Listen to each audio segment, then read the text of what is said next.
Je pense qu'il y a eu dépression, du coup prise de médicaments. Vraiment, il y a eu cette période de ma vie un peu chaotique où j'ai pris du poids. On n'a pas dit de rester au lit à rien faire, même si je sais qu'il y a des femmes qui souffrent beaucoup. Mais déjà d'adapter ton rythme, ça permet de faire tellement plus de trucs. Je trouve qu'on a trop mis des fleurs autour de l'entrepreneuriat, on l'a trop glorifié. En fait, c'est ce qu'il y a de plus dur parce qu'il faut tout faire tout seul. Bienvenue dans ce 14e épisode du podcast Corps et Esprit, le podcast qui prend soin de votre santé physique et de votre santé mentale. Comme d'habitude, on se retrouve dans le studio de la Capsule sur Paris avec un décor magnifique. Meryl et Flavio pour vous servir. Et aujourd'hui, une invitée spéciale. Bonjour Coraline, je t'en prie. Comment ça va déjà? Très bien, merci. Et vous? Bah nickel, franchement très ravie de t'avoir aujourd'hui sur ce podcast. Ravie d'être là aussi. Bon, parfait. Merci. Je pense que pour commencer, c'est important que tu te présentes pour que les gens sachent un peu ce que tu fais. Puis après, on pourra commencer ce podcast. Ouais. Je m'appelle Coraline, j'ai 23 ans, je suis la cofondatrice de Canaya. Chez Canaya, on fait des patchs à base d'ingrédients naturels pour atténuer les douleurs menstruelles des femmes.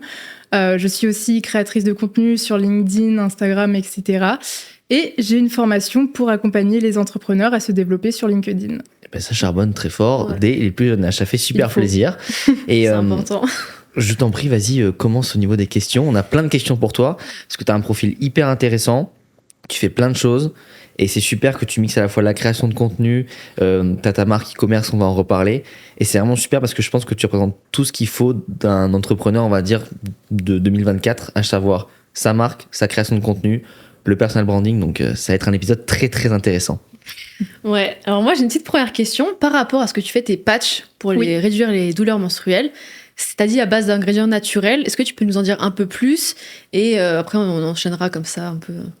Oui, alors le principal ingrédient des patchs, c'est le CBD, du coup qui est un anti-inflammatoire naturel qui va agir en fait de manière transdermique parce que le CBD est contenu dans le patch et va passer à travers la peau pour aller agir sur différents récepteurs cellulaires pour aller venir intervenir dans la régulation de la douleur. Donc pour toi, c'est vraiment un remède et c'est pas un raccourci moderne, un peu marketing ou quoi, le CBD? Ah non, c'est vraiment un principe actif très efficace, un anti-inflammatoire vraiment naturel.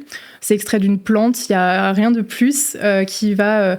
il y a plusieurs études qui prouvent que c'est très efficace contre la douleur. Donc c'est une solution très efficace pour atténuer les médicaments, voire les arrêter quand on a de fortes douleurs. Ok, trop bien. Ouais, c'est fou parce que en plus tu disais tout à l'heure en off que quand tu vends des produits avec du CBD, tu pouvais pas faire forcément de pub alors que c'est quelque chose de naturel. Ça te semble révoltant un peu, non? Le problème, c'est que le CBD est vachement du coup associé à la plante de chanvre, donc qui associé à la drogue, quoi, directement. Exactement. Donc en fait, les gens sont pas forcément très éduqués là-dessus, surtout en France.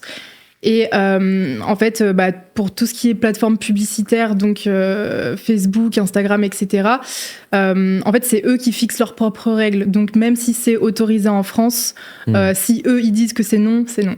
Ok. Malheureusement, on n'a pas trop... c'est pas la loi qui décide, par exemple, c'est les plateformes. Il n'y a rien pour contrer ça, quoi. Malheureusement, non. Okay. Nous, on avait un pote à nous qui avait sorti une entreprise de boisson qui s'appelait Cloud, avec un K. C'était un petit flamant rose. Et c'était le premier hard seltzer au monde qui mixait du coup l'alcool et le cannabis. Il y avait moins de 5% de... Pas cannabis, CBD. CBD, pardon, qui mixait CBD et alcool. Il y avait moins de 5% d'alcool. C'était hyper léger en calories. Il avait vraiment un truc qui pouvait exploser. Et en fait, son associé a dit...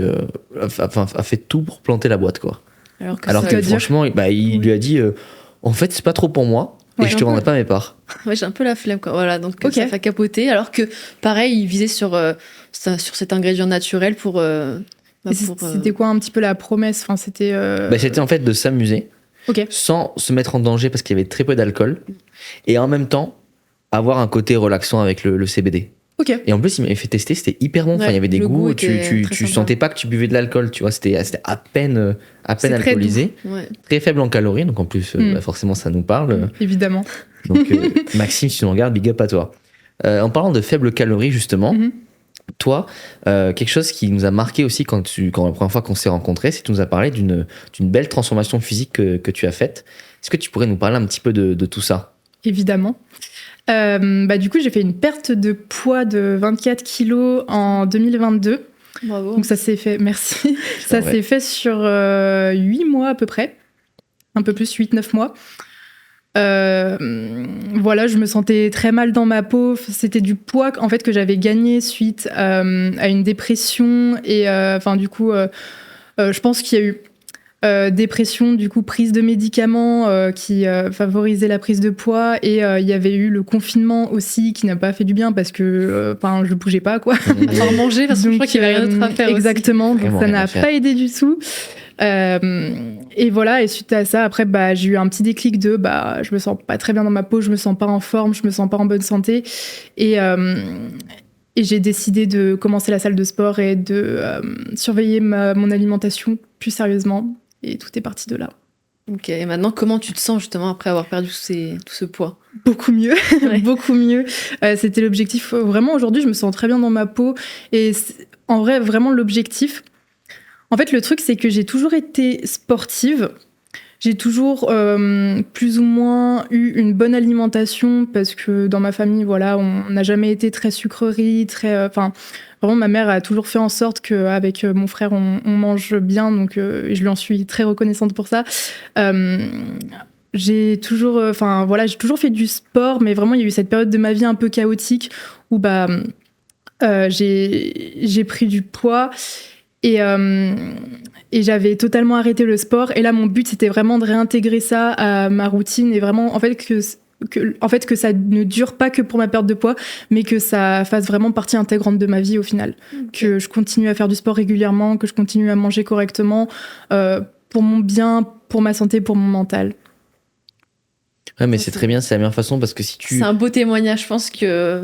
ça va parler beaucoup de personnes et c'est important que... Après, il y a beaucoup de gens qui ont cet objectif dans leur tête uniquement pour perdre du poids. Voilà, c'est ça. Mais je pense qu'il faut pas... Alors oui, certes, il faut avoir ça en tête, mais il faut que ça aille plus loin, en fait. Il faut vraiment faire ça pour soi, pour son bien-être, pour sa santé.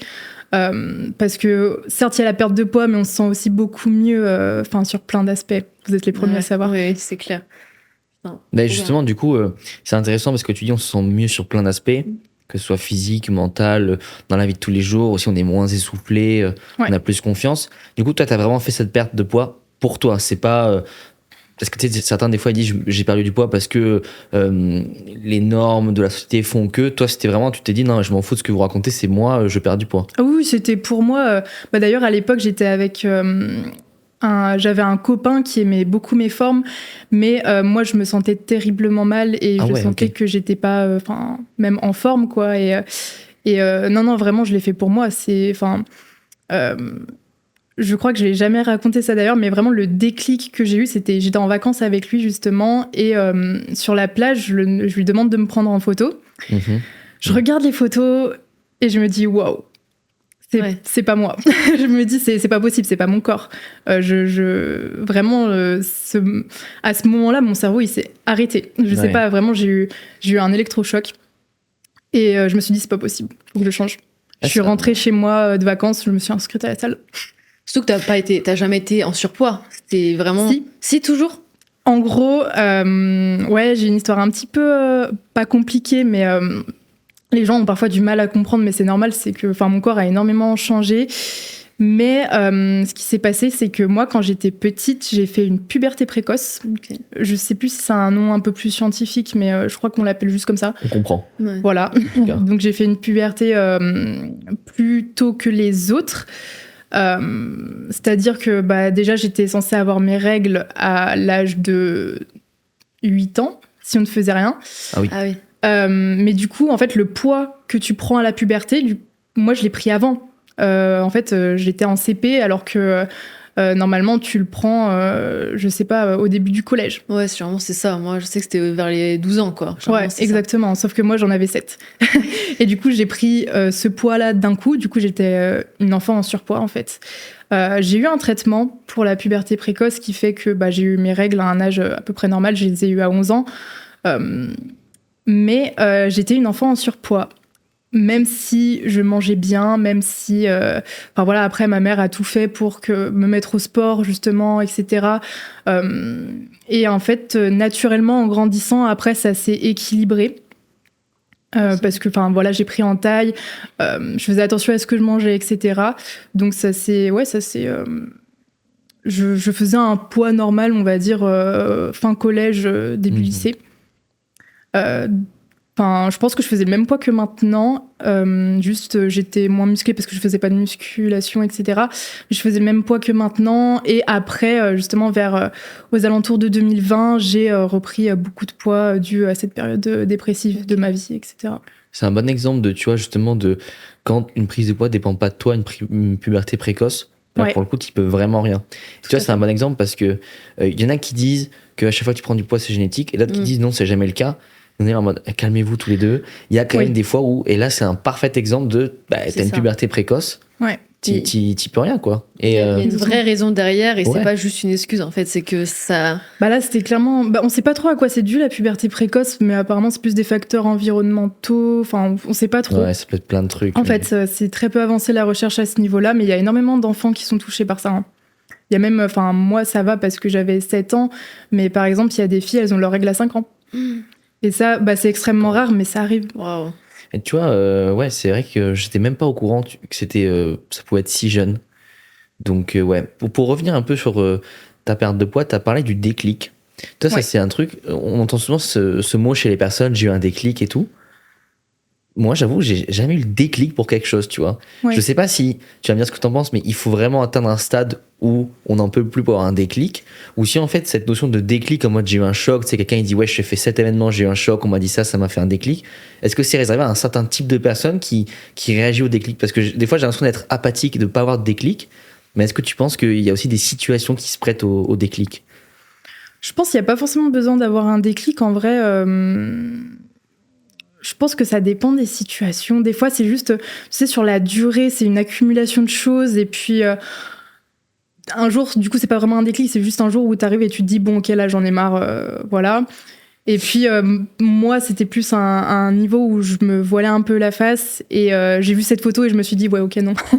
J'ai eu un back to reality d'un coup. Mais je pense que ça dépend des personnes. Enfin, dis-moi si je crois que j'ai pas vraiment répondu à ta question. C'est ça, c'est qu'en fait, tu le savais, tu t'en avais conscience. Je le savais, mais je me voilais la face. Voilà, tu te voilais la face. Et vraiment, cette photo, ça t'a vraiment fait prendre conscience de la réalité. Tu t'es dit, c'est pas possible. Ouais, et du coup, ça t'a fait ce déclic-là. Même si au fond tu le savais toujours, c'est juste que tu voulais pas l'assumer peut-être aussi, c'est parce que c'est dur aussi. Oui, je pense que j'assumais pas et je pense que je me sentais peut-être pas capable aussi de pouvoir faire quelque chose pour perdre du poids. Enfin, au début, je savais pas du tout comment faire. Vraiment, j'étais complètement perdue. Donc, je pense que de me voiler la face aussi, ça m'a enlevé un problème, quoi. Mais t'es pas la seule dans ce cas-là. Il y en a beaucoup, c'est comme ça. T'as déjà eu un déclic, toi? Non, pareil. Pareil, j'ai jamais eu de déclic. C'est venu naturellement. Je savais qu'il fallait prendre soin de moi, en tout cas pour la santé. Ouais. Je faisais pas mal de sport et je me rendais compte qu'il n'y avait pas que le sport qui agissait sur ta santé. Donc je me suis formée sur la nutrition, sur le sommeil. Et puis je me suis vraiment rendu compte que les trois sont liés et que c'est hyper important. Et petit à petit... ça s'est fait, mais c'est vrai que j'ai jamais eu de déclic pareil, me dire waouh, là c'est plus possible. Même dans la vie de tous les jours, tu vois, un déclic. Parmi les trois, il y a quelque chose qui est plus important pour vous ou pas, ou c'est vraiment un trio Moi, je sais pas si on est d'accord. À 3, on dit ce qu'on pense. 1, 2, 3, sommeil. Parfait. Comment vous êtes corda là-dessus? En fait, pour nous, parce que du coup, ça a l'air qu'on pense pareil, c'est que si tu avais un peu une pyramide de la santé, même si c'est plus un cercle dans l'idée, vraiment le sommeil c'est la base parce que si tu dors mal, tu peux prendre du poids juste sans rien changer en termes de nutrition parce que ton corps va être déréglé en termes d'hormones, tu vas être plus irritable, tout part du sommeil. Donc nous, notre message c'est que bien manger et faire du sport et bien marcher c'est hyper important, mais si tu avais qu'un des trois optimisés, c'est le sommeil. Même si tu manges n'importe quoi, ton sommeil est déréglé. Mais vraiment, focus sommeil. Ensemble, mais on dort 30% de notre vie. C'est-à-dire que toutes les 10 minutes qui passent de ta vie, tu dors 3 minutes. Et c'est énorme. Et tu vois, quand on dit optimiser ça, c'est aussi... c'est-à-dire que tu rêves 2 heures par jour. Donc à la fin d'une vie, tu as beaucoup rêvé. Et tu vois, même si tu optimises ton sommeil... Aussi, de faire moins de cauchemars, ça participe. Tu peux faire de meilleurs rêves et tu vis notre vie parallèle un peu gratuitement comme ça. Juste parce que tu as optimisé ton sommeil, tu as des pensées positives. Ça, c'est un tiers d'une vie. Tu vis jusqu'à 100 ans, tu as dormi 30 ans. C'est fou. Je crois qu'entre le temps où tu dors, le temps où tu manges et le temps où tu es aux toilettes, je me demande si c'est pas 50% de ta vie. C'est effrayant. Mais c'est, enfin, C'est logique, mais c'est effrayant. Ça montre Bah, à quel c'est point c'est effrayant, oui. important du Oui, coup, et c'est que ça a ça. un impact sur ce que tu fais. ouais. Donc, Bah moi c'est je le ressens négligeable. direct quand Ouais. je dors mal et tout, l'impact que ça a dans ma vie, c'est terrible. C'est pour ça que j'essaie vraiment enfin surtout avec le sport, vu que, enfin voilà, c'est important d'avoir une bonne récupération.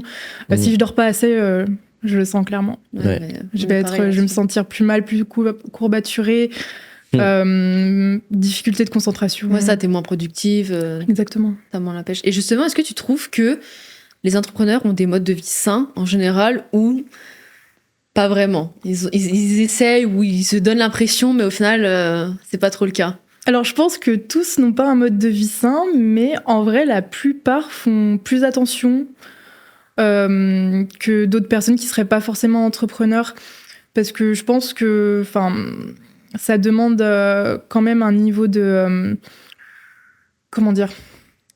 Quand t'es entrepreneur, tu dois vraiment être assez polyvalent souvent, et ta concentration, chaque minute compte. Donc je pense que tu fais naturellement plus attention, je sais pas, à optimiser ces parties-là en fait, parce que quand tu commences à te rendre compte que voilà, quand tu dors mieux, quand tu manges mieux, quand tu fais du sport, t'es plus concentré après dans le travail, et que t'as du coup des meilleurs résultats dans ton business, tu sais ce qu'il te reste à faire, quoi. Ah oui, ça là-dessus, on est d'accord, on peut que valider, mais ouais, c'est vrai que on trouve, enfin, toi tu pourras rajouter qu'il y a quand même beaucoup d'entrepreneurs qui, le week-end, vont se mettre des grosses mines avec l'alcool, il y en a beaucoup qui se droguent aussi. Ouais. Donc tu vois, je trouve que c'est un peu la face cachée. Parce que... Oui, c'est vrai. Après, oui, c'est vrai qu'ils le montrent pas forcément non plus, quoi. Ouais, mais je pense que ça dépend beaucoup parce que nous, on est quand même dans un petit écosystème. Tu vois, nous trois, on va à la salle. Vendredi, on fait une soirée ensemble. Je crois que sur 10, on va être 8 à être à la salle. Donc peut-être qu'on a aussi cet aspect de on prend tout soin de nous. Mais tu vois, autour des gens qui nous ressemblent aussi, peut-être. Ouais. Aussi, je pense. Parce que franchement, tu vois, des fois, j'ai des clients littéralement en coaching. Je me dis, putain, ah ouais, il y a plein de choses à optimiser. Vraiment. Et en fait, j'ai l'impression que ceux qui prennent soin d'eux, déjà, c'est des entrepreneurs visibles. Qui d'ailleurs sont peut-être 1% des entrepreneurs du coup. Et aussi, il y a beaucoup de parts de branding autour de ça. Parce qu'en fait, ils veulent renvoyer une image de mec sain. Et en fait, après, quand tu les connais en vrai, des fois, c'est vrai qu'il y a quelques petites choses qui me surprennent. Moi, notamment, c'est à quel point le sommeil est vachement négligé, tu vois. Ouais. C'est à chaque fois, c'est t'inquiète, je dors 5 heures par nuit, Pour mais eux, c'est une perte de temps. C'est vrai que il y a des entrepreneurs qui dorment très peu et ils pensent ça va. Ils boivent du Red Bull, 30 Red Bull par jour. Ouais, c'est ça. C'est ça, café, Red Bull. C'est bon, le café, moi je pourrais pas trop parler là-dessus. Non, mais tu peux boire du café, mais... tu vois. Il y a pas de souci. Oui, mais faut pas en boire trop. T'es dépendante du café? Dépendante. Est-ce que c'est le mot? Je ne sais pas. Combien par jour? Non, en vrai, pas plus de 2. Ah bah, ça va. D'accord. Mais il est sacrément corsé et j'en bois des grosses tasses. Donc ouais, mais je non, en vrai ça va, mais avant je me rappelle, je pouvais faire un jour sans café par exemple, et maintenant je peux plus. Ouais. Donc après chacun sa petite drogue, tu vois. Moi je peux plus faire un jour sans chocolat. Enfin, honnêtement, pour moi une journée sans chocolat, c'est une journée, même un carré ou deux, c'est une journée pas ratée, mais tu vois. Moi j'en mange souvent aussi du chocolat, pas tous les jours, mais tu vois, on se comprend. Enfin, chacun a son truc. C'est juste, je pense que de toute façon, on peut pas échapper aux drogues. Il faut juste choisir laquelle est déjà en termes de goût la meilleure pour nous, et surtout laquelle a le meilleur rapport bénéfice-risque. Tu vois, le chocolat, le risque c'est que je prenne du poids, mais avant que je prenne du poids avec le chocolat, faut vraiment que je me gave. Toi, tu fais du sport, tu fais gaffe à tout. Ok, peut-être que tu bois un peu plus de café que la norme, mais oui, derrière, t'as une bonne hygiène de vie. Oui, et clairement. si tu fais attention à ton sommeil, c'est que tu sais que le café, t'en prends généralement le matin, tu t'arrêtes. J'en bois pas l'après-midi. C'est ça. Tu sais mettre des limites sur ça, quoi. Oui, c'est vrai que ça va à ce niveau-là. Bon, bah, tant mieux.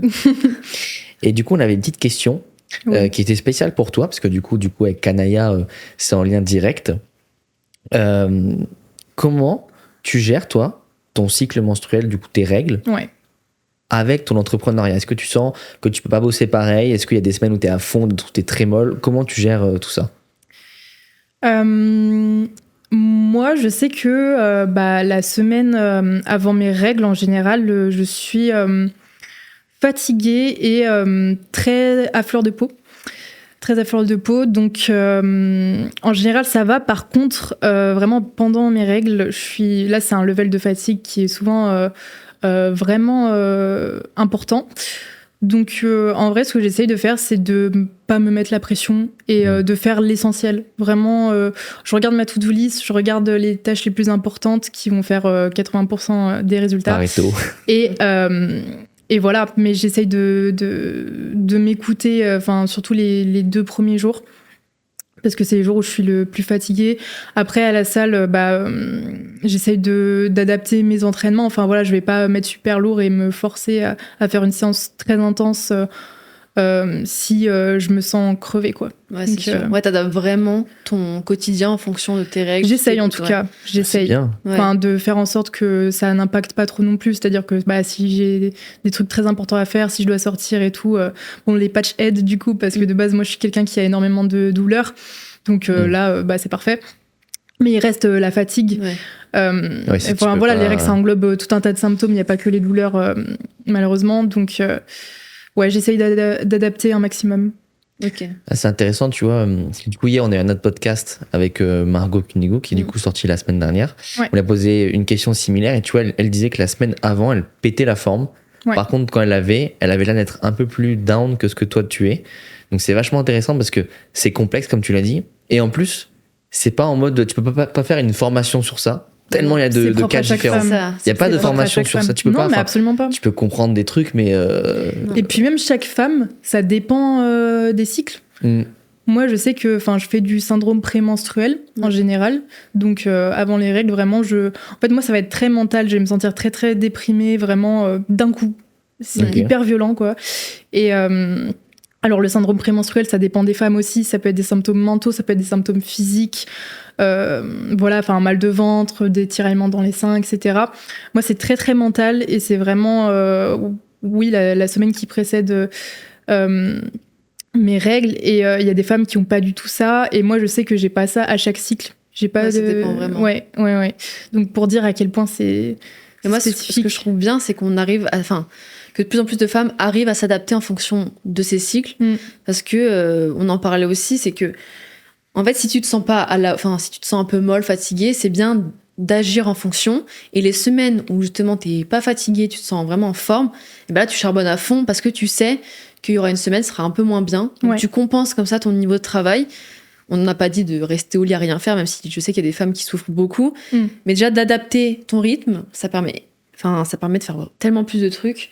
Et ce qu'on disait, en fait, je trouve que les mecs, c'est très linéaire, leur énergie. Alors que nous, il y a des moments où on va être beaucoup plus énergiques que les hommes. Mais nous, c'est les montagnes russes. Et puis après, boum, ça va redescendre. Mais du coup, au final, ça garde un équilibre constant. Enfin, si tu fais une moyenne, ça fait un équilibre. Mais il faut juste vraiment bien s'adapter pour essayer de gérer ça au mieux. Faut se connaître un maximum. Ouais, aussi. Ouais, je pense que nous, les mecs, le désavantage qu'on a avec tout ce qui est gérer, on va dire, son énergie, c'est que des fois, on va, je trouve, plus cogiter le soir. On va avoir plus d'événements le soir. Et du coup, on va se décaler les heures de coucher, de sommeil, de lever. Et j'en connais plein, tu vois, qui, s'ils font pas attention, en une semaine, ils peuvent se retrouver à se coucher à 3h et se lever à 10h, alors que d'habitude, c'est 22h, 7h. Mais cogiter, c'est-à-dire... réfléchir à tout ce que t'as fait, tu vois, je sais pas, t'as un concurrent, il a fait un truc de dingue. Je dis ça parce que ça m'est arrivé vraiment il y a 2 jours. J'ai pensé vraiment de 19h à 1h du matin, comme ça, à qu'est-ce que je pouvais faire. Tu fais une obsession dessus ? Obsession, mais d'un point de vue travail, tu vois, parce que je veux vraiment réussir. Et du coup, après, une fois que t'as fait 6 heures de réflexion, c'est compliqué de fermer les yeux. Donc, 2h, 3h, je me lève, je me couche plutôt, et puis après, je décale le réveil. Très compliqué. Et je trouve que nous, tu vois, on n'a pas de syndrome naturel comme vous, que vous avez les règles. Mais par contre, des fois, on peut, pour une news, se prendre la tête, parce qu'il y a peut-être ce côté, c'est pas moi le numéro 1 actuellement. Et donc, on va complètement décaler notre... toutes des règles, mais... mais complet. Mais d'ailleurs, je pense que dans le monde entrepreneurial, ceux qui ont les pires hygiènes de vie, globalement, c'est des mecs. Hein. Oui, c'est vrai. Ça me surprendrait pas. Non plus, ça me surprend. Déjà, on est plus bordélique, je trouve. J'ai vu plein de potes mecs. À chaque fois, leur appart, je dis, putain, là, t'as fait un business avec cet appart. Ouais, ok. Je sais pas, moi, à chaque fois, je me dis, putain, incroyable. Moi, j'ai l'impression que la différence dans l'entrepreneuriat entre les femmes et les hommes, c'est plutôt que, ou même en général d'ailleurs, c'est que les hommes, vous avez une vision très simple. C'est-à-dire que, vous prenez moins la tête. Ouais. Oui, c'est ça que je veux dire par là. Alors que, je sais pas, j'ai l'impression que les femmes, en général, elles vont beaucoup plus réfléchir, regarder le truc de loin, regarder de près. Je sais pas comment dire. plus peut-être Mais, perfectionniste, faire attention aux détails, quoi. Après, bien sûr, je généralise. Je dis pas que toutes les femmes sont comme ça dans l'entrepreneuriat, mais j'ai l'impression quand même. Ouais, c'est ce qui fait Je vois très bien ce que tu veux dire. C'est Laura Chetaille. Vous voyez qui c'est? Ouais. Qui? Laura Chetaille. Elle a créé Coco Kombucha, qui est une boisson du coup de kombucha. Elle avait fait un post, elle est passée une semaine avec 5 mecs, c'était un coworking d'entrepreneurs. Elle avait dit, je suis choquée à quel point il y a le point 1, le point B, et il y a une ligne droite pour y arriver. Alors qu'elle faisait aller-retour zigzag. C'est exactement et ça. elle a dit, mon mindset a complètement changé parce que je me suis dit, mais qu'est-ce que je me prends la tête du style, ça pouvait être sur des stratégies business du style, on sort ce soir et elle pouvait passer plus de temps à se préparer. Les mecs étaient en mode, ok, go, mais t'es prêt? Bah oui, tu vois. Oui. Et donc en mode des fois simplicité, enfin genre on y va droit direct et mais justement je trouve que moi l'entrepreneuriat ça m'apprend à faire ça, justement à aller d'un point A à un point B, à moins me prendre la tête et tout, parce que de base je suis quelqu'un qui est très très comme ça et avec tout dans plein d'aspects de la vie, quoi. Donc c'est vrai que de ce côté là ça aide, quoi. Mais carrément. Ça doit te poser une question à moi. Ouais, je réfléchis dans ce parce qu'en fait j'ai envie de rebondir sur trop de choses. Oui, non mais en fait tu dis trop de choses intéressantes, donc on a des questions un peu de base, mais après tu vois on rebondit et puis... Non mais vas-y, c'est vraiment, on va en profondeur après. Je sais bien parce qu'à chaque fois tu donnes des sujets et il y a 3 nouveaux sujets à aborder, donc allez, on dirait 3 heures. Non mais là on prend un peu les bonnes habitudes. T'as parlé d'alimentation. Qu'est-ce que Coraline mange au petit-déj, par exemple? Est-ce que c'est ce qui donne l'énergie sur ta journée? Est-ce qu'il y a une routine? Est-ce que t'as un petit truc? Café. Comment? Café. Plein de trucs. Ne faites pas ça. Mais modérément. Alors, ce que je mange le matin, c'est tout bête. C'est 2 œufs brouillés avec un chocolat chaud. Ok. En ce moment. Après, des fois, je varie un peu. Mais en ce moment, c'est ça. Vraiment, plus du coup, un café que je prends un peu plus tard. Ok. Ça, c'est bien, tu prends pas le café au réveil. On va noter cette performance. J'ai vu votre post. C'était le post LinkedIn de qui ce matin? Moi. Et justement, j'ai commenté que, en gros, moi, j'essaye justement parce que je sais que c'est pas bon de boire du café tout de suite après le réveil, mais j'ai quand même du mal parce que j'ai l'impression que le café, ça me donne justement ce coup de fouet dont j'ai besoin. Mais je suis consciente que c'est pas bon, c'est quelque chose que j'essaye d'améliorer. Donc je le prends pas toujours, j'attends pas toujours 1 heure avant de le prendre. Mais j'essaye. Ouais, je pense que les gens pensent que ça donne ce coup de fouet le matin parce qu'ils l'ont associé. Genre, tu te réveilles café, donc dans ta tête mentalement, c'est ce qui va te donner de l'énergie. Alors que ça se trouve, parce que aussi t'as mangé un petit truc, c'est ça qui va donner l'énergie, pas forcément ton café. Tu vois, ils associent un peu ce boost d'énergie au café, alors que ça peut être autre chose, ou c'est juste le rythme naturel qui va te booster, quoi. Ouais, puis ça dépend des habitudes et de ce que t'as l'habitude de voir. Moi, je sais que ma mère, depuis que je suis petite, j'ai l'habitude de la voir prendre au réveil direct un énorme bol de café noir. Et vraiment direct au réveil. Je vois très bien le visuel du bol, quoi. Vraiment un énorme bol. Mes parents, c'est pareil. Et voilà, et c'est son habitude. Si elle a pas son bol de café direct en se levant le matin, mais il faut même pas lui parler. Donc. Ah, ça, c'est devenu même rituel. Me parle pas si j'ai pas bu mon café. Oui, aussi, il y a ça. T'imagines, moi je sors ça, me parle pas, j'ai pas eu mon carré de chocolat à midi. Ouais. En vrai. Pour la petite explication, du coup, pour ceux qui nous écoutent, le café, c'est que le matin, comme tu as ton cortisol, qui est l'hormone du stress, qui est déjà au max, si tu te réveilles, boire du café par-dessus, ça va rien faire. Parce que du coup, c'est comme, je sais pas si... C'est contre-productif, en fait. T'as fait ta tartine de beurre et tu remets du beurre. Ça, le goût du beurre, il est déjà là. Mais t'as fort pas terrible, mais t'as compris ce que je veux dire. Et donc, c'est vraiment intéressant de l'avoir 1h30 après. Parce que déjà, quand on a une petite baisse de cortisol, là, on va le remonter. Et ça a un vrai intérêt physiologique. En plus... pour que le café soit utile pour le corps, il faut à peu près 3 mg de caféine par poids de corps. Et tu vois, par exemple, dans un Red Bull, quand tu as, 100 mg de caféine, tu te dis, à part si tu pèses 30 kilos, le Red Bull, ça te fait rien. Ouais. Donc, des fois aussi, tu vois, ceux qui disent le Red Bull, ça fonctionne, c'est ou placebo, ou ça va augmenter ton rythme cardiaque et tu vas dire, ah ouais, j'y suis. Mais en fait, ça n'a pas d'intérêt. J'ai une anecdote avec le Red Bull. Et c'est fou, du coup, parce que avant, il y a 1 an à peu près, j'avais l'habitude de prendre du Red Bull avant d'aller à la salle, en pré-workout. Jusqu'au jour où, je sais pas, mais je pense que j'avais bu trop de café avant et que j'ai fait Red Bull en plus. Ouais, et en fait, juste, j'avais l'impression que mon cœur allait sortir de ma poitrine et c'était la pire sensation du monde. Très bien. Et depuis ce jour-là, je me suis plus jamais. Je me souviens, en plus, j'étais en train de faire des fentes bulgares et d'un coup, en plus, direct, il est vénère. Alors oui, j'étais vraiment... Ce jour-là, je sais pas ce que j'avais, vraiment. Et voilà, et d'un coup, mon cœur qui s'emballe, quoi. Et j'ai eu trop peur. J'ai l'impression il m'arrivait un truc en vrai, pour de vrai. Et bon, après, ça s'est calmé et tout, mais j'ai dû me poser et tout, carrément. Ça m'étonne pas. Hein. T'as dû faire une surdose, un truc, je Et sais pas. depuis, le Red Bull. Ton corps, il t'a dit Très non, peu. c'est Très peu arrête. pour moi. C'est ça. Attends, mais moi, les pré-workouts, j'en ai pris une fois. Je dis, c'est plus possible. Genre, j'avais le corps qui picotait. Je jamais. Comment les gens peuvent trouver ça cool? Vraiment, c'était pas grave. J'ai l'impression d'avoir des fourmis partout. J'ai jamais testé du coup. Enfin, vu l'effet du Red Bull, je me suis dit, c'est même pas la peine de prendre du pré. Surtout, le problème des pré-workouts, c'est quand tu le prends à 18h, parce que tu fais ta séance le soir, c'est trop proche du sommeil pour que. C'est possible. Après, tu dors pas avant 3h du matin. Mais de toute façon, tu sais, les gens qui vont à la salle classique, qui sont en mode. Performance, muscle, le pré-workout, généralement, c'est pas ceux qui ont la meilleure santé. Hein. Ça, c'est un mythe, tu vois, parce que nous, du coup, on vient à la base, on vient de ce milieu, et c'est pour ça qu'on s'est décalé de ce milieu, parce qu'on s'est dit, en fait, on est d'accord sur rien, sauf le fait qu'il faut aller à la salle. Donc, ça fait quand même peu de choses sur lesquelles on est d'accord.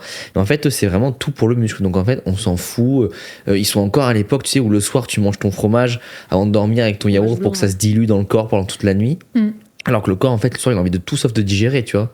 T'imagines, ferme les yeux, tu te dis, attends, le corps, il est en train de digérer, en même temps, il doit me pousser à dormir. Tu devrais sentir qu'il y a un problème, tu vois. Parce que c'est pas naturel. Sur la nutrition, il y a vraiment des lacunes dans ce monde-là.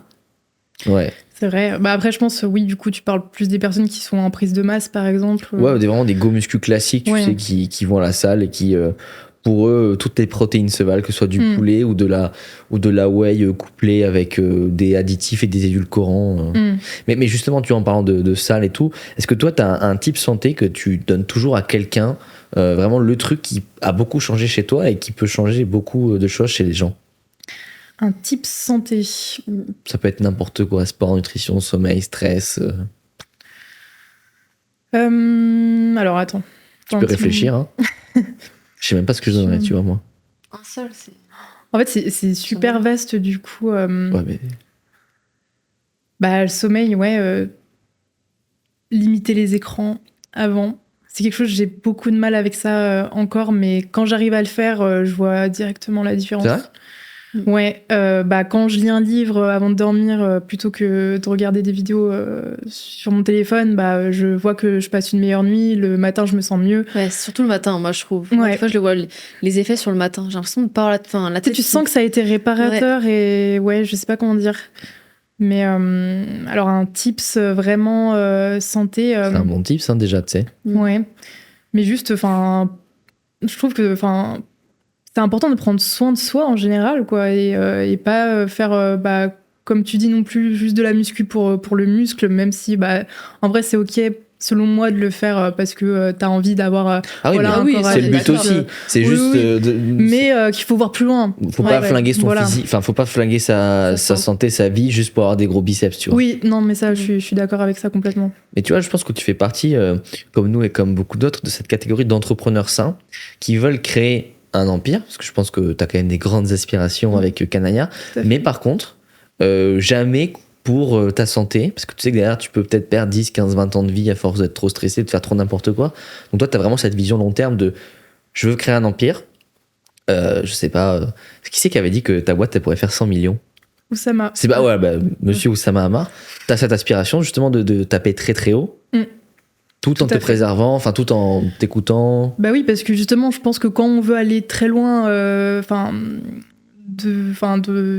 le domaine professionnel, c'est important d'autant plus de faire attention à sa santé, à son bien-être, etc., à son niveau de stress, parce que ça sert à rien de se pousser au burn-out en fait, parce que c'est sûr qu'au bout d'un moment, ça va finir par être contre-productif, à un moment ou à un autre. Donc je suis pas trop pour. Vous savez, tout ce qui est hustle culture, en mode on dort 6 heures par nuit, on travaille 10 heures par jour, on s'en fout et tout. Non, je pense que vraiment pour voir long terme et vraiment bâtir un truc sur le long terme, ok, oui, il faut beaucoup travailler, mais faut pas oublier certains aspects, justement comme le sommeil, le sport, etc. Prendre soin de soi, essayer de limiter son taux de cortisol. C'est... Super. Ouais. C'est ce qui nous fait vivre, la santé. Donc, oui, ce sera que du bon pour son business au final. Mieux on se sent dans son corps, dans sa tête, etc. Plus on sera productif, plus on aura des résultats. Donc, Ouais, puis c'est vrai que tu vois, moi, il y a un truc que je comprends pas. C'est à chaque fois que tu écoutes des grandes personnes qui ont fait des grandes choses, mais que ce soit dans le business, des scientifiques, peu importe, ils te disent tous, j'aurais dû plus prendre soin de ma santé parce que le jour où elle s'en va, tu regrettes. Et tu vois, on est tous au courant que ça existe. Pourtant, j'ai l'impression que la plupart s'en foutent jusqu'au jour où ça les arrive et diront putain, vous aviez raison. Et moi, j'ai envie de dire, ouais, mais là, vraiment, tu forces, tu vois, parce que t'as vraiment les livres, les vidéos, les podcasts pour te former. Oui, t'as vraiment cherché, là, oui, tu vois, à part que ça te tombe dessus, parce que c'est le hasard de la vie. Genre, le truc du. Ah ouais, je l'ai pas vu venir, arrête. Tu l'as vu venir, c'est juste que t'étais sous adrénaline, tu voulais faire ton projet avant tout. C'est ça. Et t'avais peut-être même de l'ego, donc. Mais en fait, des fois, quand t'as la tête dans le guidon, t'es obsédé par tes objectifs et tout, bah, tu penses pas forcément à. Ah bah oui, c'est dur, hein. C'est dur et. C'est dur alors qu'on a quand même énormément de recul sur ce sujet-là et c'est dommage de dire de passer à côté de ça alors que aujourd'hui on a toutes les informations à disposition et on peut y réussir comme ça. Parce que je sais, et d'ailleurs il y a certains entrepreneurs qui basculent un peu dans cet extrême ça a été un peu mon cas en vrai des fois. Les seuls moments où je travaillais pas, je culpabilisais. Ah putain, ouais. Et ça c'est terrible parce qu'on pense avoir le contrôle et en fait quand on prend du temps, bah voilà, même pour aller se faire du sport ou quoi. Enfin, tu sais, t'es là et tout, et tu te dis, purée, là, j'aurais pu faire ça en plus pour mon business. Sauf que, en fait, c'est la petite voix dans ta tête qui te dit ça, mais c'est contre-productif de se pousser à fond comme ça. Enfin, au bout d'un moment, de toute façon, tu le sens quand t'arrives plus à rien, quand tu fais les choses mal, etc. C'est là, je pense que ton corps te dit de couper. Ouais, t'as réussi à lâcher prise, en fait. quoi. Bah là, aujourd'hui, ouais, j'arrive mieux à gérer ça, mais il y a quelques mois encore, j'avais du mal, honnêtement. Mais tu vois, je pense que ça, c'est. Je sais pas si vous allez être d'accord avec moi, vous me dites, c'est que je trouve qu'on a trop, comment dire, mis des fleurs autour de l'entrepreneuriat solo, le soloprenariat. On l'a trop glorifié. En fait, c'est ce qu'il y a de plus dur parce qu'il faut tout faire tout seul. Grave. Et c'est pour ça qu'en fait, on culpabilise dès qu'on travaille pas parce que littéralement, dès que tu travailles pas, bah, rien ne tourne. C'est ça. Et tu vois, là, nous, on commence à être entre les podcasts, les coachings et la marque de compléments. On espère qu'elle sort au printemps. On commence aussi à avoir une petite équipe, tu vois, entre le graphiste, le monteur, le bras droit, le coach qu'il faut embaucher, bref. Et en fait, on se rend compte que bah, c'est quand même bien parce que là, tu vois, on tourne. Mais je sais que là, on va rentrer et des choses vont avancer. Le graphiste aura envoyé une miniature, le CM aura envoyé des choses. Et ça, en fait, c'est super sympa. Et je trouve que pour pas culpabiliser, il faut aussi travailler intelligemment en équipe, tu vois. Tout à fait. Et En fait, on peut pas tout gérer. Ouais. Au début, tu te dis que c'est possible. Tu te dis, ouais, c'est bon, je vais y arriver, mais tu te rends compte que c'est impossible. En fait, on reste des êtres humains, quoi. C'est ça. On en parlait en off. Toi, t'aimerais bien déléguer les commandes, du coup, pour aussi faire autre chose. C'est ça. Encore les commandes. C'est ça. Ouais, donc, bah ouais. Puis, il y a des entrepreneurs qui ont beaucoup de mal à déléguer. Ouais. Toi, tu penses que ça va être facile pour toi de déléguer ? Oui, je pense. Ouais. Que, honnêtement, ouais, je pense que j'aurais pas trop de problème avec ça. Après, on verra quand j'y serai. Mais, Ouais, bien sûr. Mais non, en vrai, je pense que ça ira. Mais c'est surtout qu'en plus, le solopreneur, enfin, je critique pas, hein, mais c'est que on peut pas être expert en tout. Par exemple, moi, tu vois, un truc où je suis nul, c'est le design. Tu me dis de faire un visuel, il va être moche. Je me rappelle, c'était, ouais, bon, on est pareil. En mai, tu vois, je voulais sortir une petite formation. J'ai fait un tunnel. Je l'ai envoyé à mon business coach. Il me dit, mais tu te fous de moi? Je dis, bah, quoi? Je dis, mais t'as vu ton tunnel? Et j'avoue que maintenant, je regarde, je fais, ah ouais, j'avoue, c'est. J'avoue, j'ai abusé. Mais, tu vois, mais en même temps, c'est normal. Mon métier, c'est pas de faire mes tunnels. Et c'est même pas d'écrire le texte des tunnels, tu vois. Mon métier, ça devrait juste être d'écrire la formation de la tournée. Et encore, tu vois, si on extrapole, je devrais même pas avoir à la monter. Mais du coup, on se retrouve à tout faire. Mais si t'es vraiment bon à faire des vidéos, limite, associe-toi avec un monteur. Et toi, tu fais les vidéos et lui, il tourne et vous faites 50-50. Et moi, je trouve ça tellement plus intelligent. Chacun dans sa zone de génie, on avance hyper vite. C'est ça. Bah, vous voyez, pour ma formation, en gros, j'ai une newsletter où je donne des tips LinkedIn. Et moi, clairement, je vois que les mails, écrire des mails, c'est pas... C'est dur. C'est pas mon truc.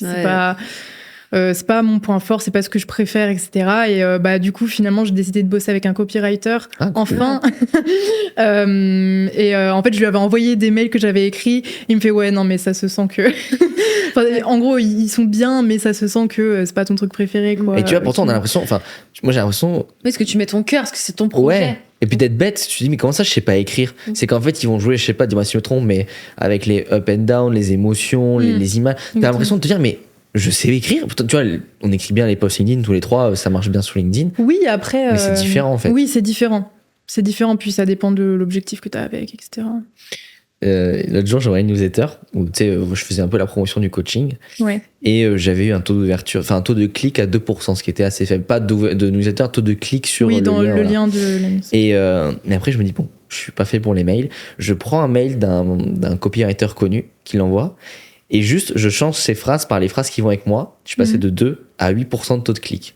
Et je me dis, ah ouais, d'accord, en fait, c'est vraiment un métier, tu vois. Il y a un mec qui va venir me prospecter suite à cette vidéo, c'est sûr. Oui. Mais tu vois, c'est. Bon, ça commence tous les jours, hein. Je pense que tu dois en avoir partout. Des gens qui te prospectent. Hein. Oh là là. Mais alors, moi, je suis Surtout toujours LinkedIn. étonné. Ouais, comment des fois c'est mal fait. Tu vois, moi, l'autre jour, j'ai vu un mec. Oh là Salut là, oui. Flavio, j'ai vu que t'avais un problème de paiement, on se fait une visio. Bah non. Non. Ouais, non, mais c'est vrai D'accord, on se fait une visio. que mais des gens s'y prennent très très mal. En fait, je pense C'est qu'ils du bon sens ils en pensent plus. qu'ils vont au culot, du coup, ils se disent ouais, j'y vais au culot, ça va payer, mais non, enfin. Ouais, il y a quand même des manières de faire, quoi. Bah, faut se mettre à la place de la personne que tu prospectes en fait. Est-ce que Ça. toi-même tu dirais oui Puis surtout, tu vois, nous sur la santé, c'est dur de prospecter. Imagine, ouais, salut, j'ai vu ta photo, t'as un triple menton, est-ce que tu veux des conseils? T'imagines dire ça?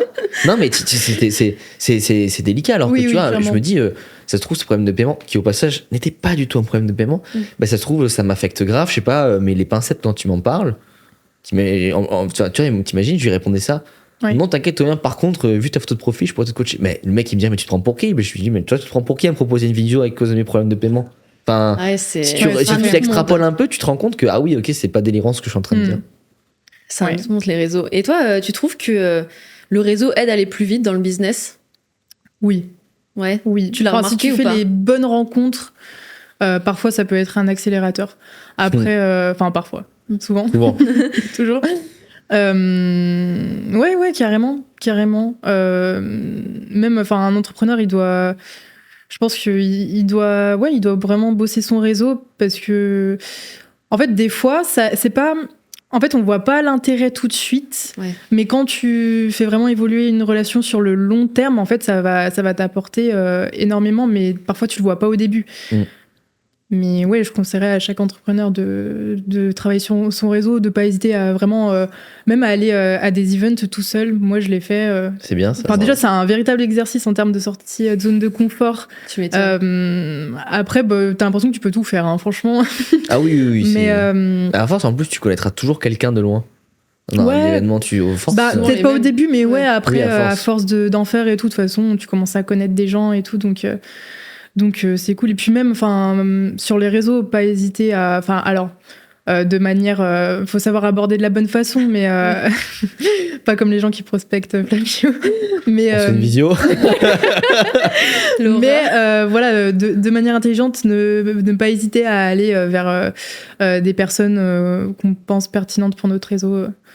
Ouais, c'est vrai, t'as raison. Et tu vois, il y a un truc aussi dans le réseau, c'est que quand t'arrives dans le business, t'as l'impression, tu vois, tout le monde se connaît. Avec Meryl, on a eu un truc comme ça, on avait fait un séminaire, on va dire comme ça, à Mons. C'était un peu une journée de conférence, et le soir, un dîner, il y avait des personnes comme Alec, Oussama, Valran, Sistine, Major. Et on avait pris les places VIP, qu'on était au premier rang. Je te jure que sur les 20 personnes au premier rang, on était les seuls à juste se connaître entre nous. Ils se connaissaient tous, ils s'appelaient tous par leur prénom, on était en mode, mais... Et on se regardait avec Meryl, on était en mode, mais qu'est-ce qu'on a raté?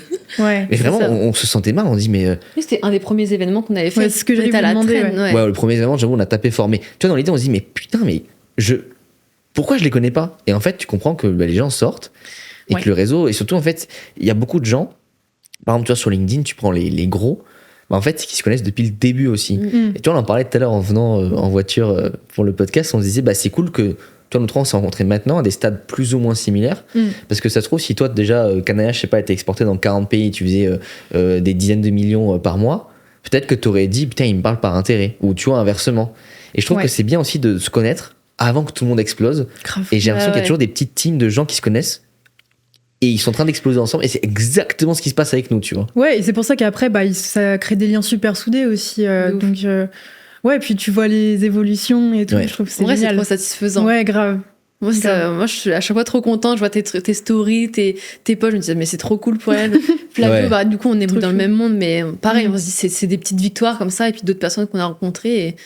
Et c'est hyper important de se créer vraiment, comme tu dis, un réseau soudé. Oui. Il y a le réseau où, comme tu dis, plus tard, il y a toujours un intérêt, ça porte ses fruits, mais aussi des gens avec des relations un peu plus que juste du réseau. Oui, carrément. C'est- Enfin, et puis même, tu te sens moins seul. Enfin, C'est clair. Enfin, voilà, même des gens qui ont un peu le même niveau d'ambition, Tout casser. les mêmes intérêts. C'est ça. On veut tout casser, nous. Clairement. C'est important, je trouve. Et puis voilà, c'est pas Ouais. tout le monde aussi, voilà, qui est super ambitieux forcément. Donc, moi, je sais que je me suis souvent sentie seule. Et depuis que je suis vraiment à fond dans l'entrepreneuriat, avec Kanaya, etc., j'ai fait des rencontres trop bien, quoi. T'as des Donc, anecdotes ou pas sur les rencontres? Genre une qui t'a marqué plus qu'une autre? À midi. Pas forcément. Comment Celle de midi, je sais pas, où t'étais à un déjeuner avant. Non, en vrai, pas forcément d'anecdotes spéciales. Ok. Ça va venir avec le temps. Hein. Ouais. Ouais. Après, En souvent, plus, en fait, je vais juste à des events et je rencontre du monde, je parle avec les gens. Je pense que des fois aussi, il faut pas trop se prendre la tête. Il faut vraiment rester soi-même et tout. C'est clair. Et pas forcément s'attendre à quelque chose. Et en fait, finalement, des fois, tu rencontres des personnes avec qui ça matche vraiment et tu crées de vrais liens au final. Ah ouais, je suis d'accord. Ok. On a quelques exemples en tête comme ça. Mais Ah en oui. plus, toi, tu es associé avec 2 personnes. Oui, Donc en plus, ce qui est trop puissant, c'est que chacun bosse son réseau et vous pouvez le mutualiser derrière. tellement. C'est vrai que quand t'es vraiment un solopreneur et que tu connais personne, Ouais, c'est pas pareil. tu vois, nous aux événements, on avait fait un truc à Mons, tu vois, un petit exemple. Au moment du dîner, il y avait plusieurs couples et tous les couples se sont assis à côté. Ok. Et nous, on s'est dit, bah viens, non, on s'assoit pas à côté, on se voit tout le temps. Et Bah, si oui, on est à c'est vrai que côté, c'est pas- c'est-à-dire qu'on peut parler qu'à la personne qui est à notre gauche ou à notre droite. Donc on s'est divisé. Et à la fin de la soirée, il y en a qui nous dit, ah ouais, vous êtes smart et tout. Je fais, bah non, pour moi, c'est du bon sens. Je C'est passe ça. ma Ah vie oui. avec elle. Pour un dîner de 2 heures, on pouvait peut-être se séparer et rencontrer une nouvelle personne. Et c'est plus intéressant. Oui, mais c'est surtout que c'est le but, voilà. Grave. Sinon, autant que vous allez déjeuner tous les deux. Exactement. C'est. Ouais, du coup, c'est pas. Mais je pense que Pas les quoi. gens, certaines personnes ont peut-être un peu peur, je sais pas. Ouais, peut-être. Ou... Ah, ça rassure d'avoir son l'exercice copain à côté, du- sa copine, tu vois. Comment C'est sûr. Ça oui, rassure. oui. Hein. Bah, même d'arriver dans un événement où tu connais personne, si tu connais une personne, tu vas avoir le réflexe de rester avec, sauf que bah, pour le networking, etc., c'est le pire truc à faire au final. C'est Il y a rien de C'est pour pire. ça que je dis, vaut mieux y aller seul. En fait, t'es sûr d'aller. Comme ça, aborder t'es d'autres sûr. gens. Voilà, t'as pas le choix. Vraiment, moi, j'ai fait des events. J'y suis allée toute seule. J'avais fait un déjeuner en juin à l'Intercontinental. J'y suis allée seule. Et en vrai, j'étais un peu stressée avant. Parce que, vraiment, sortie de zone de confort. Bah, c'était la première fois que j'allais à un event seule, il me semble. Et voilà, gros déjeuner à l'Intercontinental. Tu sais pas à côté de qui tu vas te retrouver à table, etc. T'arrives, t'es au milieu d'une foule de gens qui sont là avec leur coupe de champagne et tout. Tu te dis, oula, Je me dis, je commence bah, par qui Bah ouais, mais du coup, tu t'as pas d'autre choix que de te mettre un coup de pied aux fesses, en fait. C'est Je te dis, clair. bah, du coup, ouais, cette personne, en fait, je suis allée un peu au feeling, mais au final, au bout de 2 minutes, c'est bon, quoi. Je parlais Oui, avec des une fois gens, que et c'est puis bon. après, Une fois que tu t'es vas lancé. de personne en personne. C'est ça. Ouais, mais c'est vrai que c'est pas évident pour tout le monde, forcément, de faire ce petit step, en fait. Enfin, petit gros step, où juste tu te dis, t'éteins ton cerveau et t'y vas, quoi. Ouais. C'est vrai que c'est puissant le réseau, tu vois. On s'en rend compte un peu plus tous les jours. Et je trouve trop intéressant dans les événements, tu vois, c'est à quel point en fait tu te rends compte que y en a, ils peuvent être, je sais pas, très riches, très connus et très très cons. À l'inverse, le mec, tu vois, qui est là, complètement inconnu, donc au premier abord, t'as pas trop envie d'aller lui parler dans le sens par intérêt. Et en fait, il est hyper cool, tu as un super pote. Et vraiment, on avait toujours à cet même événement, la première personne à qui on a parlé, on s'est dit, c'est pas possible, il y manque une case. Il vient nous voir, le mec, il vient nous voir, il nous dit, Ouais, c'est. ouais, moi je suis belge. Bah écoute, enchanté. Bon, en même temps, on est en Belgique, donc pas étonnant. Il fait, alors, vous êtes venu avec le train belge? Ouais, il est mieux que le français, hein. Première question. Donc tu dis, oh, ok, ouais, c'est bizarre. Enfin, on parle Pourquoi d'IA, de crypto, mais ok. Deuxième question, il fait, de toute façon, votre eau pétillante, elle est pas terrible. Je dis, mais c'est trop Waouh. bizarre d'aborder quelqu'un comme ça. Oula. Et on était avec un pote. Le pote, vraiment, il a regardé le mec, il s'est tourné, demi-tour, il est parti. Et il nous a laissé tous les deux. Et le mec, il s'est pas rendu compte. Et sinon, vous faites quoi dans la vie? Je dis, mais j'ai pas envie de te parler. Tu viens de me voir pour me parler de train et de bouteilles pétillantes. Non, c'est trop bizarre en termes d'intelligence Hyper émotionnelle, tu vois. spécial, Ouais. Il y a un très bon livre qui aide pas mal avec le networking. Je sais pas si vous connaissez, c'est Comment se faire Faire des amis. de Dan Carnegie, ouais, on l'a lu. Vraiment, voilà. Bah, clairement, Du bon ce sens. mec-là n'a pas suivi. Il a pas n'a suivi, pas lu oui. ce livre, voilà, en tout cas. En fait, tu vois, c'est du bon sens. C'est comme on parlait tout à l'heure de la prospection, tu vois, ou le closing. Le closing, c'est vendre. En fait, le closing, c'est quoi? C'est vendre, c'est juste écouter la personne et comprendre ses besoins. Prospecter, c'est s'intéresser aux gens, tu vois. C'est la personne te dit, j'ai fait ça, pourquoi? Tu poses des questions, tu t'intéresses. Là, il y en a, ils suivent des trames de. T'as l'impression que c'est des robots quand ils te parlent, même aux événements, par écrit. Tu vas dire, les gars, en fait, si t'es juste humain, logique, empathique, et que tu réfléchis à peu près à ce que la personne dit, dans 99% des solutions, c'est bon, quoi. Mais en fait, c'est pour ça que les gens galèrent, c'est que pour ça, il faut énormément d'empathie. Et j'ai l'impression que c'est pas tout le monde, mine de rien. Oui, c'est vrai que Qui a cette empathie-là, en tout cas, vraiment de se mettre à la place de l'autre et de se dire, ok, est-ce que moi j'aimerais si cette personne me disait ce que je suis en train de lui dire. Et ça, vraiment, ouais. On pense que c'est inné, mais non, en fait. Enfin, il y a des gens vraiment. Ah, c'est vraiment pas inné l'empathie. D'ailleurs, avant, je comprenais pas quand on disait pour être vendeur, il faut être empathique. Moi, je t'en dis, ouais, mais ils ont tout loupe. Non, mais en fait, empathique dans le sens comprendre. Oui, c'est ça. Parce qu'en fait, si tu comprends pas les gens, tu pourras rien faire. Oui, si tu cernes pas leur comprendre, problème. être à l'écoute. Ouais. C'est terrible. Clairement. Et toi, une petite question, tu sais, quand on a fait l'événement à Mons, c'était ton premier événement. Mais en plus, c'était ta première fois que tu faisais un événement tout court dans l'entrepreneuriat. Ouais. Est-ce que, ouais, pareil, tu t'es dit, putain, mais qu'est-ce que je fous là? Un peu syndrome de l'imposteur, tu sais, peut-être que toi aussi tu l'as eu des fois, en mode, il n'y a que des gros noms, des personnes, moi je suis qui, tu vois? En fait, l'avantage que j'avais quand je suis allée à cet événement, c'est que je connaissais personne, même les gros noms. Ah oui, c'est vrai que c'était hyper En drôle. fait, c'est des gros noms, mais genre limite, je les ai connus 2 jours avant. Donc, en fait, moi, j'avais. de rire. Tu sais, je leur parlais, limite, je savais pas qui c'était, mais au moins, c'était plus naturel. Ouais, je me bah mettais ouais. pas de pression. Et C'est pas vraiment, plus mal, finalement. Là, c'était hyper drôle parce que du coup, moi j'étais en mode, putain, lui là, ça fait 5 ans que je regarde ses vidéos. Elle fait, ok, comment il s'appelle? Tu sais, je dois, waouh! c'est lui. Moi, j'avais le WhatsApp 3 heures après, quoi, mais tu sais, juste Incroyable. parce que je me suis pas pris la tête. Et c'était Ouais, vraiment C'est une belle, Des fois, c'est pas plus leçon, mal, hein. tu vois. bien. Ouais. Moi, ça, en fait, ce qui me fait chier, justement, des fois, c'est, entre guillemets, hein, c'est quand je rencontre quelqu'un que je suis depuis longtemps, parce que du coup, je réfléchis trop. Alors que, Ouais. Ouais. il y a un événement, une fois, je discutais avec un mec hyper cool, et après, il m'apprend qu'il fait ça, qui en fait, il est hyper connu, mais comme je savais pas, j'y suis allé en mode tranquille. Et des fois, je me fous une pression quand je me dis, ah, lui, je sais qui c'est, je t'ai vu. Parce que c'est comme si, tu sais, j'ai peur que s'il dit un truc, je dis, ah oui, je sais, j'ai vu dans tes vidéos, le mec, il dit, ok, catégorie fan. Je dis, bah non, j'ai vu une de tes vidéos passer, t'en as fait Non. 100 000, donc j'en ai vu une passer, c'est tout, tu vois. Ouais. Non, faut pas se mettre ta pression là-dessus. Ouais, clairement. Je pense que c'est l'avantage que j'ai eu pour les débuts. Et Oui. ça m'aide. Bon, maintenant, oui, forcément, tu connais un peu plus de personnes, tu vois toujours un peu les mêmes qui tournent, donc tu les connais, mais je pense que c'est vraiment une clé pour passer outre. On fait le oui-non. Ouais, je pense qu'on va passer au oui-non. Donc le Allez. oui-non, c'est. Enfin, oui-non, vrai, faux, tu Ouais. appelles ça comme tu veux. En fait, le but, c'est de te poser quelques petites questions. Tu réponds par oui ou par non, t'as droit à un joker. Oh, le joker, c'est. Je sais Ça pas, dépend. on passe. Et après, tu pourras rebondir sur les questions que tu veux, si t'as envie d'approfondir, si t'as envie Ah, de. donc tu veux quand même approfondir. Tu dis oui, après. non, et une fois que c'est fini, Aïe, aïe. tu peux revenir. Si tu veux. Ok. Let's go. Tu commences. Vas-y, je t'en prie. Est-ce que tu te vois millionnaire? Oui. Pour toi, est-ce qu'on peut être en surpoids et en bonne santé? Oui. Ta réussite pro passe avant ta réussite perso. Plus vite, plus vite. Non. Est-ce qu'on peut travailler même quand on a nos règles? Oui. Ton entourage participe à ta réussite. Oui. Est-ce que les hommes et les femmes se complètent dans le business? Oui. Avoir du réseau est primordial pour gagner plus d'argent. Oui. Est-ce que l'État devrait rembourser les compléments alimentaires et les patchs canaya? Oui. Est-ce que c'est possible d'avoir un business qui tourne sans prendre soin de soi? Oui. Est-ce que la France est le meilleur pays pour entreprendre? Oui. Ah, j'adore, Non, j'adore. Joker. Ok. Est-ce que tu te vois t'expatrier? Non. Est-ce que la France, ça craint? Oui. Est-ce que tu as plus confiance en toi depuis que tu as perdu du poids? Oui. Est-ce que c'est important, tu penses, pour une femme de devenir maman? Non. Est-ce que le pays devrait être gouverné par des gens qui ont entrepris dans leur vie? Oui. Putain, c'était intéressant. T'as lâché des. Je suis content que pour la question est-ce que la France c'est le meilleur pays pour entreprendre, t'as pas dit Elle un était dure. gros. Ouais, mais t'as pas dit un gros genre non les taxes, tu vois. Parce que ça, c'est un truc. Ben oui et non. En fait, il y a des avantages et il y a des inconvénients. Ouais, bien sûr. Tu vois. Mais c'est vrai qu'on oublie. Quand même, tu sais, on parle du réseau que tu peux te faire à Dubaï, en Asie, mais Paris, ça envoie quand même. Hein. Bah évidemment. Ça envoie quoi, enfin, Paris. Ouais, certes, il y a les taxes, mais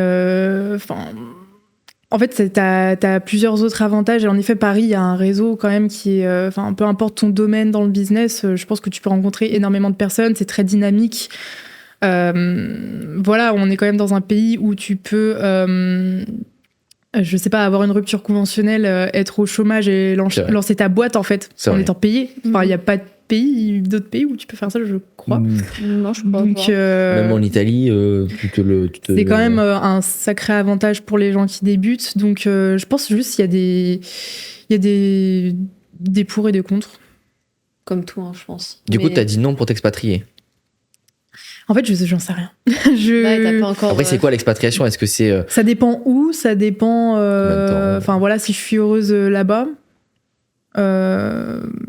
Ouais, ça dépend de trop de trucs, en fait. Parce que je pense que... Moi, j'aime bien la vie en France, en fait. Donc, faudrait que je retrouve ouais, le même... un équilibre de vie, en tout cas, qui me convient. En plus, parce que bon, l'expatriation d'une manière fiscale et tout, c'est un fait, mais voilà, faut être heureux dans ton quotidien, faut que ton mode de vie te plaise. Voilà. Ouais, on s'est rendu compte, tu vois, je pense que dans tous les pays qui sont attractivement, fiscalement attirants, quoi, ouais, voilà. Retrouver la qualité de vie que t'as en France, c'est pas une question d'argent, c'est juste, tu sais, nous on a voyagé pendant 3 mois, Dubaï, Asie, un truc qui nous a manqué, c'est juste la vraie bouffe. Le fait de sortir, d'aller à la boulangerie, de te dire j'ai à la fois une tarte à la fraise, des baguettes, du pain sans gluten, du pain bio, j'ai des viennoiseries, j'ai des quiches Lorraine. En fait, non mais tu rigoles parce que j'adore la bouffe. Mais c'est vrai, tu vois, ce luxe de se dire à Carrefour Market, il y a tout, chez Auchan, il y a tout. Là, je peux aller dans la rue, je peux avoir un resto français, italien, espagnol, portugais, il y a tout. Et en fait, c'est juste un truc de fou. L'architecture est trop belle, ça te motive. Moi, depuis que je suis à Paris, je suis trop motivé. Je vois un bâtiment, je dis, je le veux. Donc, faut que je bosse, tu vois. Émerveillé. Très belle ville. C'est transcendant, je trouve, tu vois, ça te motive. Et c'est vrai que, oui, c'était mignon, tu vois, quand on était à Koh Samui en Thaïlande, il y avait des bêtes de villas. Mais en fait, c'est juste que on n'est jamais allé voir du côté du sud de la France. Je pense qu'on peut retrouver les mêmes villas en beaucoup mieux avec un cadre exceptionnel. Et oui, c'est sûr, pour quelques villas qu'il y avait quand même beaucoup de logements. Tu te dis, ah ouais, j'aimerais pas être un local. Donc ça me motive moins, je trouve aussi, tu vois. Clairement. Toi, Dubaï, c'est quelque chose qui te fait rêver ou pas? Parce que généralement, l'entrepreneur, c'est genre Dubaï, c'est le rêve. Ouais. Alors rêver, pas forcément. J'y suis jamais allée, donc je pense qu'en fait il faudrait que j'y aille 1-2 semaines max pour voir et me faire mon propre avis. Après là, j'ai pas forcément, c'est pas forcément mon rêve d'y aller quoi, mais je pense qu'il faudrait que j'y aille pour me faire mon propre avis là-dessus. Je pense que c'est une ville qui est très très dynamique et en effet niveau business ça peut aller très vite. Je pense que tu peux faire des bonnes rencontres. Voilà, après, je pense que il y a des choses qui sont moins cool aussi. Enfin, j'avais vu ta vidéo. Sur la santé. Flavio, ouais. Et voilà, sur le fait aussi, la pollution, etc. Donc, il faudrait que j'y aille juste pour me faire mon propre avis. Je pense que si tu y vas une semaine, tu vas kiffer. Ouais. Une semaine, c'est assez court pour voir que le côté positif. Nous, la première semaine, on était comme des ouf. C'est quand tu restes longtemps, en fait, que... Ah ouais. En fait, ouais, c'est ça, la première semaine, c'est cool, et plus le temps avançait, plus on en avait marre, en fait. Oui, ok. On est arrivé à 10 sur 10, on est resté 7 semaines, et chaque semaine, on perdait un point. Vous êtes resté longtemps. Donc, tu vois, 10, au bout de 2 semaines, on était encore à 8, ça va. Et en fait, vraiment, dans la tête, on est parti à 3 sur 10, donc très très hâte de partir, tu vois. Donc, c'était quoi qui allait pas? C'était la pollution, la nourriture? Ouais, nourriture, et déjà, ils produisent rien localement, donc rien n'est bon. Parce que le temps à part au resto. Ouais, au resto, c'était bon, mais du coup, il faut mettre un billet sur la table. Ouais. Pas grand chose, c'est vrai. La qualité de l'air, le bruit sonore, visuel. C'est chaud. Tu sais, les gens ils disent ouais, t'inquiète, c'est à la clim. Je sais oui, mais en fait moi ça me saule de ce truc de moi je la veux clim, juste c'est pas forcément bon. Non, mais surtout tu veux juste pouvoir sortir normalement dans la rue, te balader quoi. Ouais, là vraiment on sortait, on rentrait, mais j'ai jamais eu les bras, tout le corps aussi mouillé, j'ai l'impression de sortir de la piscine quoi. Très drôle. Ah ouais, c'était violent et vraiment pour moi c'est pas possible de vivre dans ces conditions. C'est étouffant, non? Ouais. Même si dans tous les endroits humide, publics, il y a la clim et tout, mais quand t'es dehors, après, j'imagine que tu t'habitues, mais au début, ça doit faire bizarre. Ouais, puis tu sais, il y a aussi beaucoup de... C'est étouffant dans le sens où il y a plein de gratte-ciel. Et c'est vrai qu'en France, tu prends même peu importe dans la ville où t'es, tu prends la voiture, tu fais 30 minutes, 1 heure. Tu peux avoir des paysages à couper le souffle. Oui, tu changes d'environnement. Et à Dubaï, il me dit ouais, mais tu prends la voiture, t'as le désert. Oui, mais ce que je veux dire, c'est que c'est le désert partout en fait. Donc c'est pas. Tu vois, je veux dire, là, à Paris, tu peux à la fois aller peut-être taper dans le nord, chercher la plage. Tu peux aller peut-être vers la Bretagne. Tu peux rentrer dans les terres, voir les montagnes, les paysages. C'est très dépaysant. Et je me rappelle, il y en avait un, il m'avait sorti. Ouais, mais ça, c'est un non-problème. Tu prends l'avion et en 5 heures, t'es en Suisse. Je suis d'accord. Ouais, c'est bien ce que je t'explique en fait. C'est ça le problème. C'est que si t'as besoin de verdure, ton premier réflexe, c'est de penser à la Suisse. Moi, le premier réflexe, c'est juste prendre. Mais même pas. T'es à Paris, tu vois, t'as le bois de Boulogne. Oui. C'est hyper grand, tu vois. Ouais, on est bien. Oui, tout à fait. On est bien lotis. Donc, mais Dubaï, tu vois, c'est à faire. Je dis pas que j'y retournerai pas. Je dis juste que moi, le jour où j'y retournerai, c'est qu'il y a un objectif hyper précis, tu vois, du style faire 3 vidéos, faire 2 podcasts, exporter les compléments alimentaires là-bas. Mais j'irai pas en mode pour dire j'y vais et je vois. C'est bon. Et vous voyez où, du coup, à terme? En France? Ah, 100%. Et vraiment, c'est un jour. À Paris? Je sais pas. Bah, c'est vrai que c'est sympa Paris. Après Paris même, parce que moi je sais que j'ai vécu en région parisienne. Paris avec et vraiment t'as pas du tout la même vie que quand t'es à Paris même. Paris avec beaucoup d'argent. Parce que je pense que Paris avec beaucoup d'argent. Ouais. Les gens se rendent pas compte. Tu peux avoir on regarde l'émission de l'agence, tu vois. Je sais pas si tu regardes. L'agence. C'est une émission d'immobilier de luxe. Ah oui, je vois ce que c'est. Oui, c'est de 4 oui, frères, excellent. Là. Oui, je vois. Il y a des trucs, tu te dis, mais moi là, je le prends. Ouais. Hein, oui, carrément. Tu me donnes ce logement. Moi, je ne quitte plus Paris, tu vois. Il y a pas de. Ah oui, mais je pense que Paris, vraiment, quand t'as, des revenus confortables et que du coup, en vrai, je pense que ça peut aller. Moi, j'ai toujours eu. Ça a changé du coup ces derniers mois, mais jusqu'à il y a pas longtemps, je me disais vraiment Paris, c'est énorme, il y a trop de gens, ça m'angoisse. Mais finalement, en fait, je pense que si t'es dans un quartier qui te plaît, un coin qui te plaît, avec un logement, pas un truc minuscule, quoi, c'est ça, pas une case. Dans lequel tu te sens bien, que t'as une bonne routine et tout, en vrai. Ouais, on est d'accord là-dessus. Why not? Tu vois, moi, je me verrais bien vivre dans la France, mais à plusieurs endroits. Ce que j'adorerais, c'est avoir, quand les compléments ont explosé, tu vois, un pied à terre au sud, parce que c'est trop beau. Incroyable. Et puis même, tu vois, j'ai eu une grosse révélation d'en parler encore hier soir. Je me dis, j'ai découvert l'Asie avant de découvrir Strasbourg. Et je sais pas, ça m'a fait un choc. Je me suis dit, merde. Tu vois, même, il y a tellement de choses à voir en France. Il y a plein de villes en France que j'ai pas faites. Hein. Mais oui, mais c'est normal. Je te blâme pas, vu que, tu vois. Mais même Paris, moi, j'ai découvert ça il y a 3 ans. Il y a 3 ans. C'est-à-dire qu'avant mes 20 ans, tu me mettais une carte de Paris, tu me dis, place la Tour Eiffel, au pif. Et j'ai quand même 20 ans, tu vois. Bon, on se comprend. Mais d'ailleurs, je connais pas Lyon. Parce que tu viens de Lyon. Lyon, c'est une des plus grosses villes de France. Et je ne la connais pas. J'ai fait 3 jours à Marseille. Tu vois, je me dis. Marseille, je suis jamais allée. Je suis passée dans la gare, quoi, mais j'ai jamais. Lyon, c'est sympa. Moi, je l'ai fait ce jour. C'est mignon. Mais ouais. Mais non, mais ça. Oui, il y a trop de trucs à faire. Trop de trucs à faire. Et tu vois, cet art de vivre. Ce côté, tiens, on dit souvent quand t'es entrepreneur, faut optimiser le temps, faut manger vite et tout. Et moi, justement, je kiffe de me dire à table, c'est le seul moment où tu prends un peu de temps parce qu'en fait, dans les autres pays, c'est très français ça. Ouais, c'est très français, très très latin. Parce que je sais qu'en Espagne, Italie, c'est pareil. Tout à fait. Mais tu vois, dans les autres pays, c'est sûr, peut-être que ça va plus vite. Aux États-Unis, ils mettent 2 fois moins de temps à manger. Mais déjà, tu le vois en termes de santé, il y a des grosses différences. Et aussi, tu vois, en termes de liens sociaux. Tu vois, ce soir, on a un pote qui vient à la maison et il nous présente sa copine. Il arrive à 19h, on reste au moins 3 heures à table. Oui, c'est normal. Tu vois, tu manges et ciao, quoi. Oui, c'est des moments de vie aussi. Ouais, c'est génial. J'ai l'impression que les autres gens dans le monde entier, c'est manger pour manger. C'est pas forcément un moment de vie. C'est très différent, en fait, comme vision des choses. Au resto, ils te servent. T'as fini la bouchée, ils te retirent parce que pour eux, c'est en mode t'as fini de manger. Moi, je suis en mode t'as pas compris, il faut que je parle 1 heure encore. Tu vois? C'est ça. Mais c'est comme, par exemple, aller se poser en terrasse et prendre un café. Ouais. Ça, peut-être en Europe, tu vois, mais hors Europe. C'est incroyable. Les gens font pas ça, quoi. Aller boire un verre, aller prendre le temps de prendre un café avec quelqu'un et de parler pendant 1 heure, 1 heure et demie, 2 heures. Je pense que, par exemple, les Américains. Ouais, non, c'est vraiment tout va vite. Je coachais un mec il y a 3-4 ans qui s'entraînait pour être footballeur en Croatie. Et il était français. Et d'ailleurs, c'est bon, ça s'est fait. Et en fait, il me disait, en Croatie, quand tu dis je vais manger avec un pote dehors, c'est tu vas manger avec un pote dehors. Tu t'assois, tu manges, dès que c'est fini, tu pars. Et ni première fois trop choqué, en 25 minutes, c'était plié. Wow. Et je mais il parle pas? Non, c'est... il mange. Tu dis, faut manger. Et donc, en fait, tu te dis... Ah oui, c'est même pas une question d'Europe. Là, la Croatie, c'est pas si loin, tu vois. Non, c'est à côté. Et c'est un peu cliché, mais s'il y avait un pays où je me verrais vivre autre que la France, c'est l'Italie. Oui, parce que c'est notre. Bon, après, notre c'est chez pays moi de- aussi, c'est ouais, pour voilà, ça c'est que. Mais vraiment, en fait, je veux rester dans cette culture de.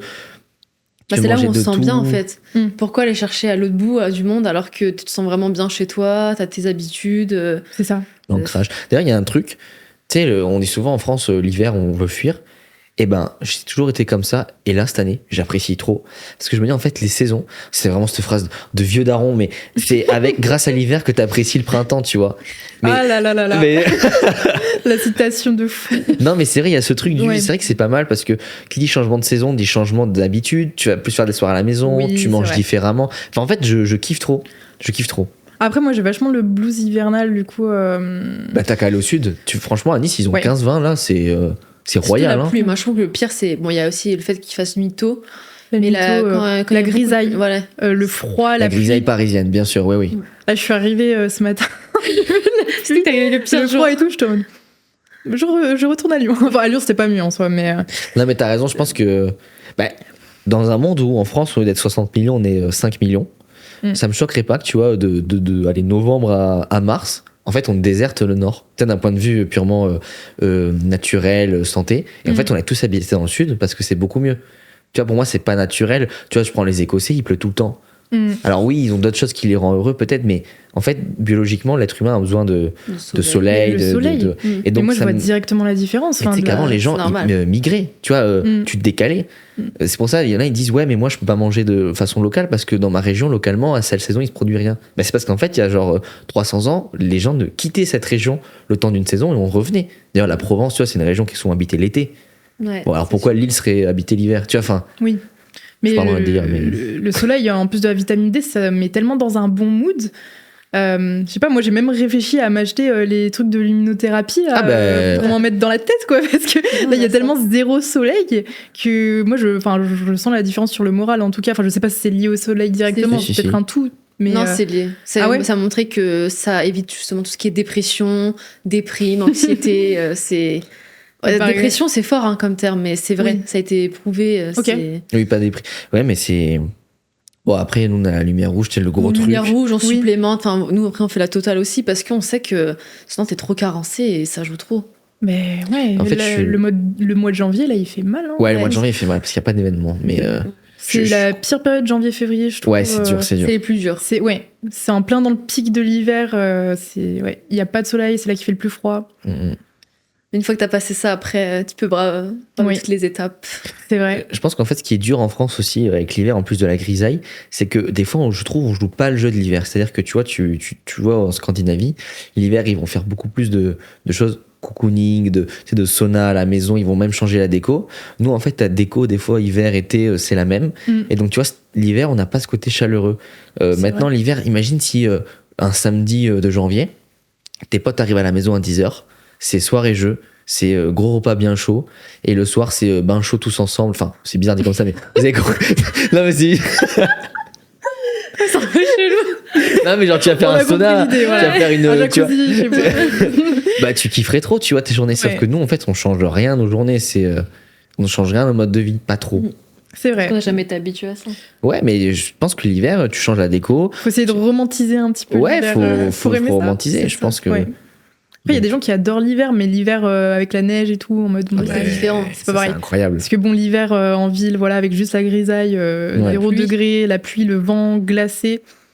Ouais, t'as raison. Il y a mieux. Est-ce que t'as un petit mot de la fin à dire? Est-ce qu'il y a quelque chose qui te tient à cœur, un message que t'aimerais faire passer?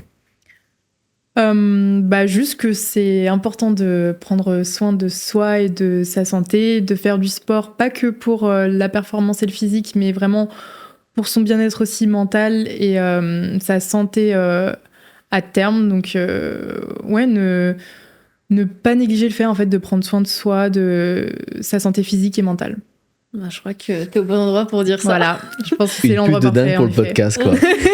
Bon, bah super, bah écoute, merci beaucoup d'être Ouais, venu. Merci à vous de beaucoup. m'avoir invité. Bah, c'était avec Bah, plaisir. ouais, ça nous a fait vraiment plaisir. Ouais, ce qu'on te propose, c'est de refaire le même épisode dans 5 ans pour voir un petit peu où on en est. L'évolution. Allez, on fait l'évolution. On et, fait l'évolution. très hâte de voir. Et ben voilà, pensez à vous abonner. De toute façon, tous les liens pour te suivre sont en description. On mettra aussi ton site Kanaya pour que les gens puissent commander s'ils veulent. On recommande vivement.